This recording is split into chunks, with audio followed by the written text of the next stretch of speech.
அன்பார்ந்தவர்களே, இப்படிப்பட்ட கொடிய சுவாபம் உங்களுக்கு இருக்கிறது என்றால், இந்த இறைவார்த்தையை கேட்டுக்கொண்டிருக்கிற இந்த நொடி பொழுதிலே, அந்த பொறாமை என்கிற தீய குணத்தை, கொடூரமான அந்த குணத்தை வேரோடு பிடுங்கி எறியும்படி தூய ஆவியானவரின் துணை கொண்டு முயற்சி செய்யுங்கள்.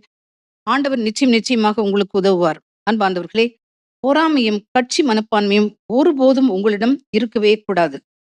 கடவுள் உங்களுக்கு என்ன கொடுத்திருக்கிறாரோ, வாழ்க்கையில் எந்த நிலையில் வைத்திருக்கிறாரோ, அதை வைத்து நீங்கள் திருப்தி அடையுங்கள், மகிழ்ச்சி அடையுங்கள்.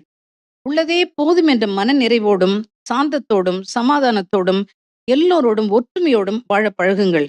மற்றவர்கள் நல்ல நிலையில் இருக்கிறதைக் கண்டு ஒரு நாளும் நீங்கள் பொறாமைப்படவே கூடாது. அன்பார்ந்தவர்களே, இந்த பொறாமை என்கிற குணம் உங்களுக்கு இல்லாமல் போக வேண்டும். உள்ளதே போதும் என்கிற மனநிறைவு உங்களுக்கு வேண்டும். ஆண்டவர் கொடுத்ததை வைத்து அவருக்கு நன்றி செலுத்தி, அவர் சமூகத்திலே மகிழ்ந்து வாழ, பிறரோடு ஒன்றித்து வாழ, நம் ஆண்டவர் இயேசு கிறிஸ்துவிடம் அருள் வேண்டி ஜெபியுங்கள். பிரைஸ்